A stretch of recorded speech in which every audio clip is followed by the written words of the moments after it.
So welcome everyone to the Certara University Express webinar series. My name is Keith Nieforth, and I am the product owner for Certara's pharmacometric tools, including Trial Simulator, Piranha, and NLME. NLME both in the form of our longstanding Phoenix NLME, as well as our new set of tools that I'll talk about today, RsNLME.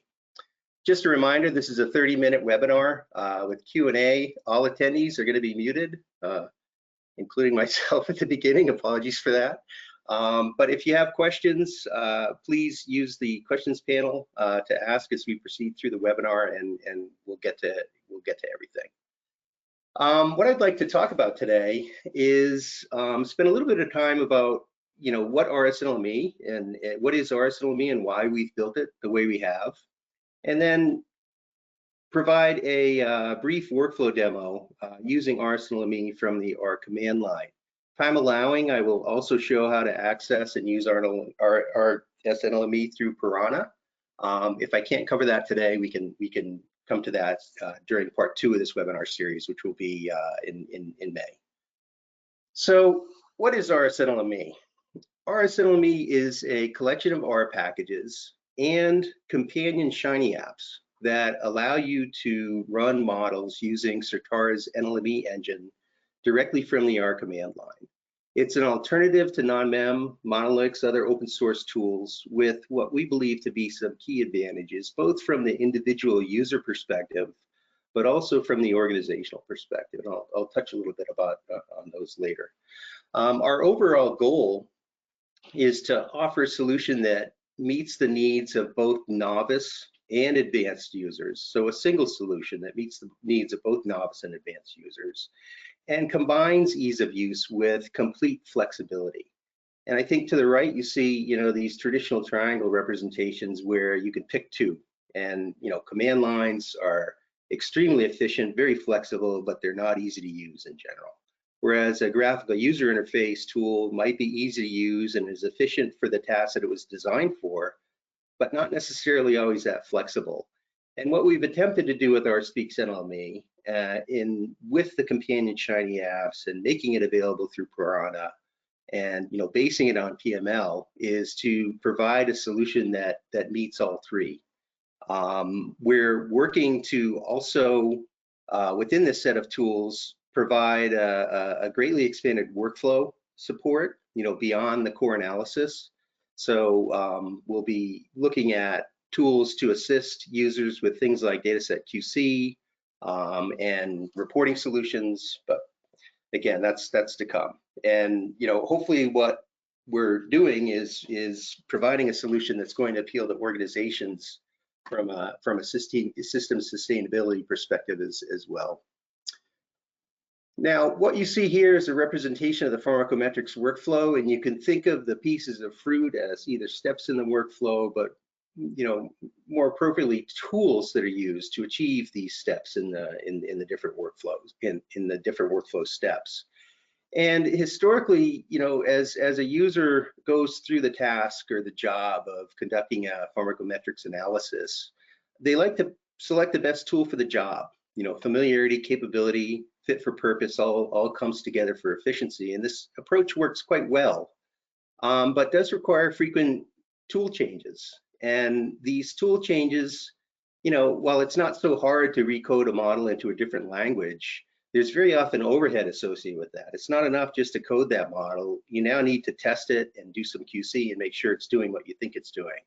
So that can, cause significant rework. So when you look at this, there's individual task efficiency, but it's pretty hard to be collectively efficient. The job itself is characterized by, planned iterations as we learn and explore, data sets and maybe find errors. But also there's unplanned iterations, and these can be particularly time consuming. Especially if you're working with, point and click GUI type tools where a lot of the steps are manually. But this is the nature of our work. Drug development is uncertain. Flexibility is key. Now, working with scripting languages like R allows advanced users to operate more like this, where you have a core control mechanism that you're using to execute the various steps in the workflow. So the way I look at this is really interoperability of tools without forced integration. Learning curve, however, to do this is quite steep, and support can be challenging, both from the individual perspective of, gee, how do I actually do that with this piece of code, to an organization trying to manage a set of free text tools, right? They're free text. So for an organization, you want a set of processes that if someone leaves the company, another person can come in and readily take over. It's quite a challenge for free text tools. And I think organizations are looking for sustainable quality tools and processes. And this is where RsNLME can be integrated with other tools like Piranha and our Integral to kind of scale to whatever an organization needs with respect to their tool sets. So again, this is a solution that's based in PML, so the Farsight modeling language. It's the same modeling language that exists in WinNonLin, NLME. It's been around since 2008, and now you can run these same models in R. The syntax is exactly the same. We've written it in R, staggeringly popular in pharmacometrics. So the GUIs that we do have are RShiny apps. They return R code that can be run at the command line. So again, it's designed to enable complete flexibility while still providing support for key workflow elements. And finally, the comment is that Certara can support this.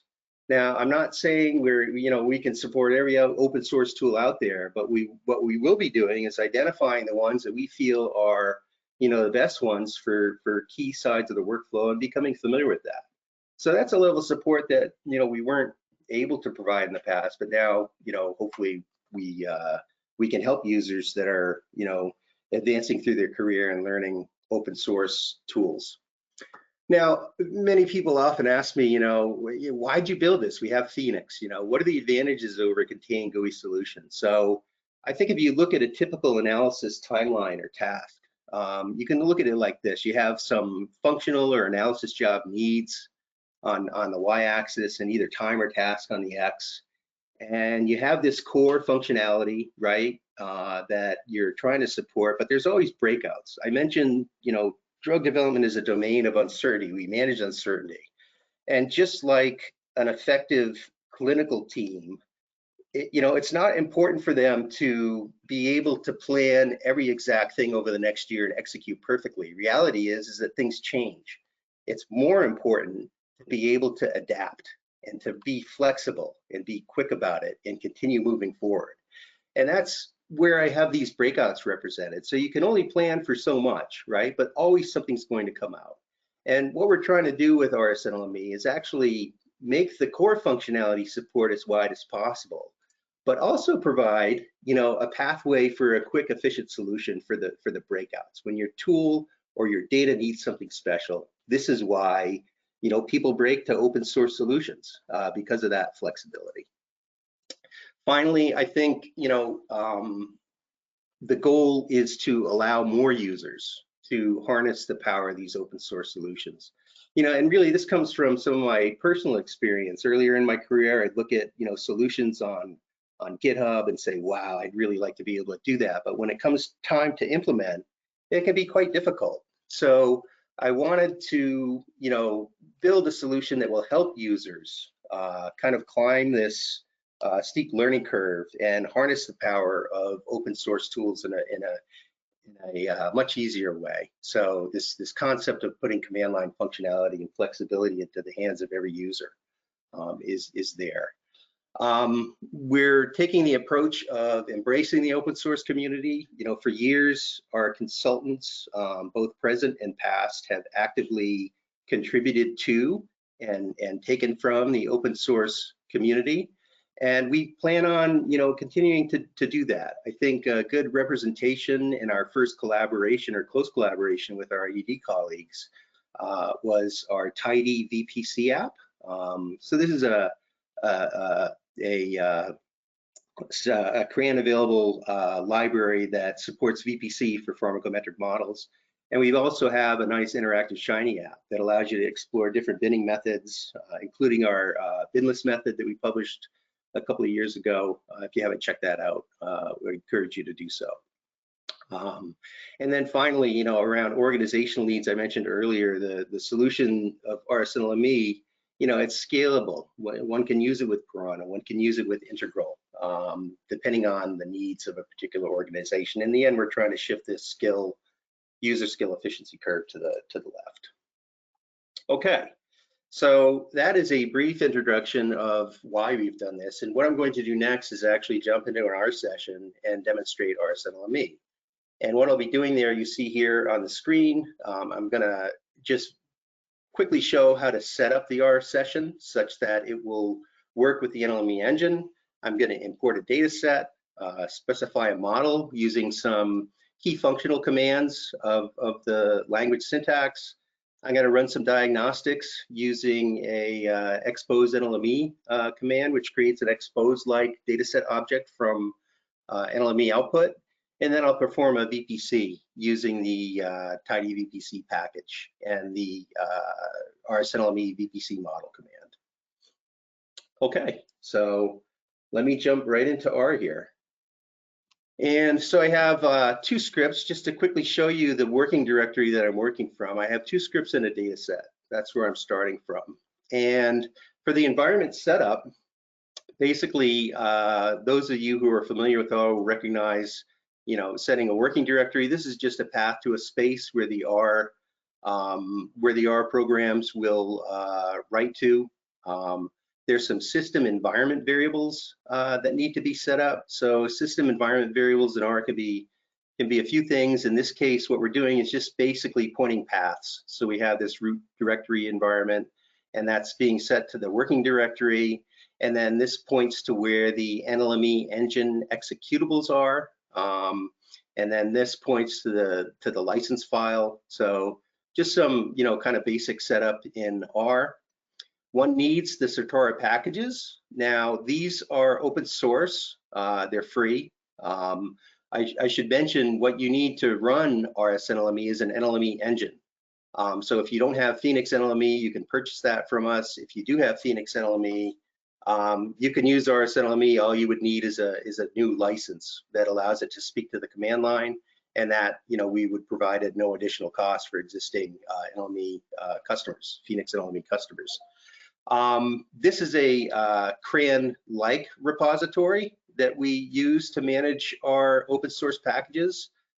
Users could run this code and download these packages. The problem is without the license or the NLME executables, you won't be able to do much. We are, however, building additional applications like the Tidy VPC app that are going to be useful for reporting. Again, these key workflow steps, data set, QC, and these we intend to make work not just for RsNLME, but for NLME as well. So be on the lookout for those. The library commands simply load the libraries. So, of course, some of these are Certara libraries, others like ggplot are regular CRAN libraries, so we'll load those up. And then finally, we need to define some hosts. Now, a host is just basically a set of named set of engine parameters. And here I have three hosts that I set up. A local host that uses one core, a multi-threaded host, useful for parallelizing within a model that uses multiple cores, and also a multi-core host that you might use if you're doing Bootstrap, where you want to send one model, to each model to separate cores. So I'll just run those and set those up. Now my environment's set up, so I'll step over to the demo set of code here. And again, what I'm going to do is load a data set, visualize the data, run a couple models, do some diagnostics, and generate a VPC plot just to check a time. So here I have a input data set. This is my PK data set that I showed you in the Explorer window a bit earlier. And if we just take a quick look at this, we see it's a relatively simple data set. one can, one of the advantages again of working in R, you can quickly break out into other tools like here, the GG Quick EDA package. I can just run that, open it very quickly. The point I want to make here is that in the RsNLME packages, we didn't, design as part of these packages an exploratory data analysis tool set, because we have a good one out there in open source, and it's quite easy to, link directly to this. For those of you who haven't played around with GG Quick EDA, I'd encourage you to do so. It's essentially a graphical user interface for the ggplot 2 package, and you can do pretty flexible things very efficiently. And of course, any plots that you do generate in ggplot, you can return the code back into your script. So I seem to be having some delay because of the web, so I'll just close this out. Okay, here you go. You can do things like group by gender. Very flexible. I encourage you to check this out. I'm going to close that in the interest of time. So what we'll do next is define the base model and its associated column mapping. So the column mappings really are just telling the model where in the data set the variables are and what they're named. So I create a model name. What this is going to be used for is it will be a subdirectory in my working directory where all of the outputs from this particular model that I'm working with will reside. I'm going to be using the PK model function here to basically specify a one compartment model, and by default this will be an IV model, and we can take a look at it after I use the syntax to define it. If we do print model, we can see, I just make this a little bit bigger. There's some information. It's a population model, tells how it's parameterized, and then you see the PML. Again, same language that's used in Win-on-Lin through NLME. Now, we see here, you notice the estimates here are all 1. So what I'm going to do is use the fixed effect command, random effect command, residual error command. Again, kind of intuitively named syntax, which also use of piping commands similar to tidyverse, convention, to update the parameter estimates for these. And then if we print the model again, we see that these have been updated. And okay, so that's using the PK model. We also have PK Emax model function, indirect, PK linear models support a very wide variety of built-in model specifications. Now, I'm sure some of you are looking at this and saying, gosh, what if I don't know that syntax? Well, this is where the Shiny apps come in. So if a user isn't familiar with PML, not so well yet, we have Shiny apps to help with key workflow steps. And one of our Shiny apps is the model builder. And I'll quickly just show you some of the features of this. Essentially, again, this is an RShiny app, okay? So we're working in R here. And what we've done is built an interface that essentially shows the user how the code is updated as menu selections are made. So we have a lot of functionality in here. If you want an indirect response model with limited inhibition, oral absorption with Michaelis-Menten kinetics, you see the PML language is being updated as we make these selections. To run through the example for our model here, to duplicate what we specify in the command line, we specify a one compartment model, PK, we go to next, and here's where we would set up our covariate structures, structural parameters. We have different styles. So if you want an additive or product for your model, you can select it here. And as you make these selections, the interface is updated. Just in the interest of time, I'm gonna speed up a little bit. But this model builder will step you through basically adding covariates to your model. You have continuous covariate weight. You can center this on mean, median, value. Perhaps I put 70 here. And if this effect is placed on a parameter, you can see that this is automatically updating. Fixed effects terms, right? You provide your estimates here, random effects terms. You can specify your diagonal or block covariance matrices. One would go to next if steady state information. So you can see that the GUI will guide the user through the whole process of specifying a model. I'm gonna just close this out again in the interest of time here and come back. What the UI will enable you to do is actually you can generate the R code based on your model selection. Now what you see here is a much more kind of verbose version of this model language here, and that's how the GUI environments can actually teach the code as a user uses it.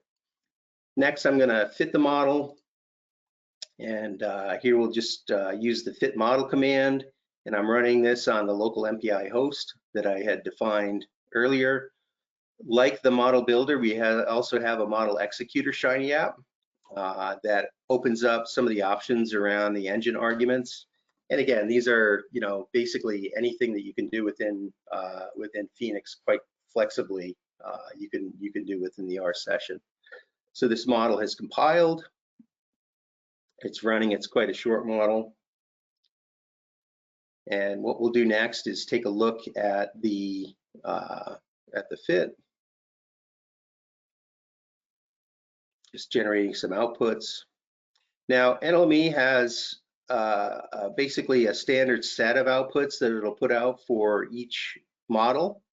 Unlike non-mem, which you specify like table output, NLME has a set of default outputs that it'll put out. You can specify custom tables, but for the most part, the standard outputs are going to get you where you need to be for subsequent diagnostics. We can quickly look at the, at the fit, start a run summary table. Now here, I'm just doing this from raw R.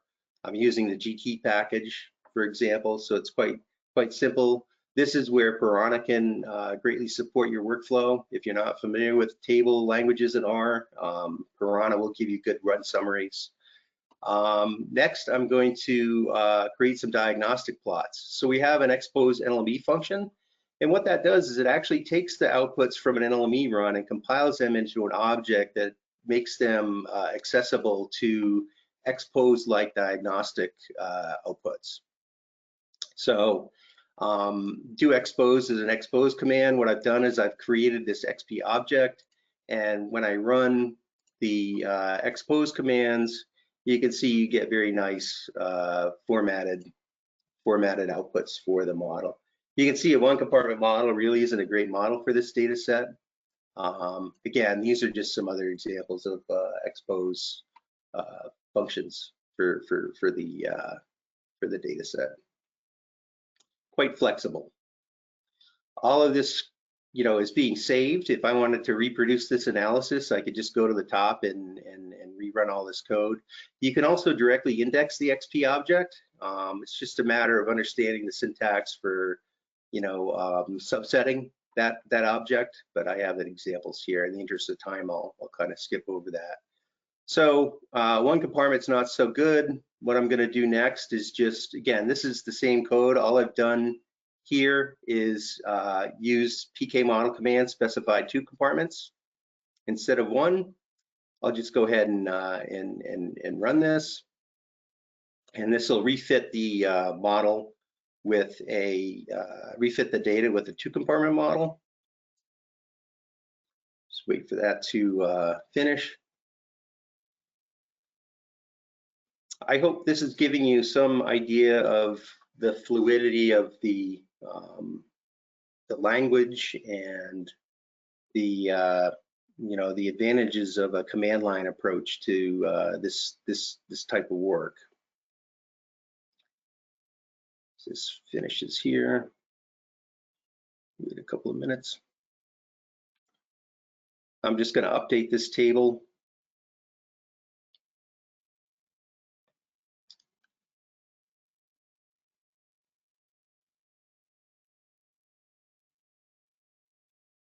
Apologize for the slight delay here. Okay, take a look at our run summary table. Here, again, in GT, you're able to use significant figures, so I've made that table a little bit more pretty. Again, I can share all this code for people who are interested. We can do the same thing, generate diagnostics for the two-compartment model. Again, we're creating an XP object using the expose NLME function, and then we ran this do expose command. And we have a nice, you see the fit for the two-compartment model looks much nicer than the one. Finally, I'm going to use the VPC model command to generate a VPC. And to do that, I'm going to copy my two-compartment model, which looks pretty good to me, using the copy model function, and then run it with the VPC model command. And this is quick, just about done here. So this is running a simulation using the VPC option for the NLME engine. And then I'll just generate a couple of VPC plots.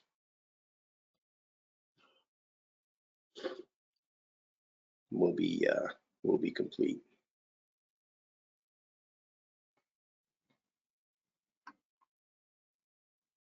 Okay. So we have our observed data, our sim data. Again, these are pointing to just standard output from the NLME engine. And we're gonna create two VPCs and then arrange them on a plot side by side. Hopefully this will be pretty quick. The binless method takes a bit of time because it's doing a regression to decide on the to represent the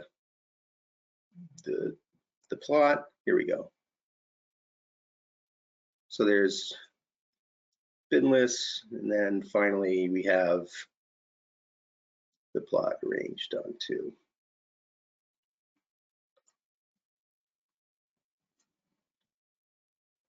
I apologize, my interface is a bit slow, perhaps because of the WebEx. Okay, so that basically concludes a very kind of quick overview of the RsNLME command line functionality. I think, I encourage you to try it out for yourself. RsNLME is free for academia. This is something new. It's also free for current Phoenix NLME users. So if you want to check it out, please get in contact with us and we can provide the appropriate licenses. Also, we're running a 1 month free trial of RsNLME and Piranha for everyone else. And if you're interested in that, here's the link here. Just as a final comment, upcoming Certara University webinar series, I'll be covering part 2 of our Speaks NLME, where I'll probably touch more on Piranha and then demo some of the reporting workflow capabilities we're working on. And Simon is going to be presenting how to access R from within Phoenix, just as a different way to work with Phoenix NLME, and the registration link you see here. So thanks for your attention. If there's any questions, maybe we have just a minute, Anna, for one question. Yes, I think there's a few questions, and several of them are asking about, will demo RS scripts be available anywhere for them to use as a reference point for getting started? Yes, the installation package for RsNLME, of course, has the software required, but also has a full set of example R scripts that cover various functionalities of the tools. So yes, absolutely. Yes, and I can provide the demo that I showed today if people are interested in that as well. Yes, that would be fantastic. Keith, thank you very much. I think that's it for time that we have. If you have put a question in the Q&A, we didn't get to it, we will answer it in written format when we post the recording. So thank you very much for attending. Thank you. Have a great day.